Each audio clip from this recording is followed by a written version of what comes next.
La grève du personnel UTG de l'association Eben à Cayenne, une grève illimitée entamée hier soir pour dénoncer le licenciement d'un de leurs collègues, le manque de perspectives professionnelles et une rémunération jugée insuffisante. Les soins aux personnes dépendantes ont donc été perturbés ce matin.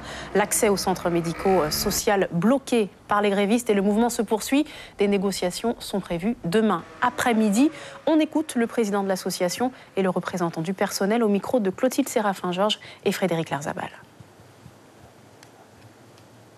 Ils ont 3 points de revendication. Le premier point, c'est effectivement le fait que nous ayons licencié effectivement un agent qui a eu des comportements qui est irrépréhensible, puisqu'elle avait fait l'objet déjà d'une première mise à pied pour des faits qu'on lui avait reprochés, et elle avait récidivé à nouveau à plusieurs reprises. Il avait fait l'objet de remarques de la direction, et sur le dernier événement qui lui est arrivé, nous avons donc pris la décision de la licencier effectivement.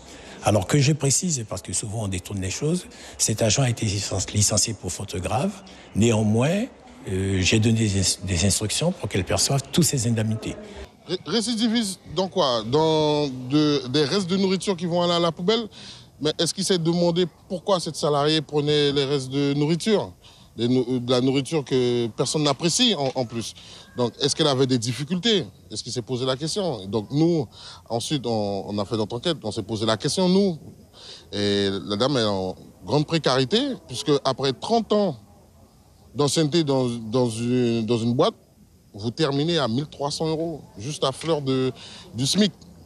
Donc, en tant que président, vous devez vous poser des questions. Une salariée qui rentre et qui termine à l'aube de sa retraite à 1 300 €, on doit se poser des questions. Deuxième revendication, la formation, où la formation depuis 2014, il n'y a pas de plan de formation, sachant que notre OPCA, qui est l'UNIFAF, il faut avoir un plan de formation pour que justement l'UNIFAF flèche la dotation sur votre plan de formation, et nous n'en avons pas. Donc, l'Eben cotise annuellement un peu plus de 100 000 €.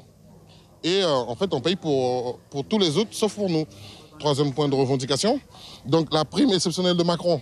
La prime exceptionnelle de Macron qui dit ceux qui peuvent, ceux qui veulent.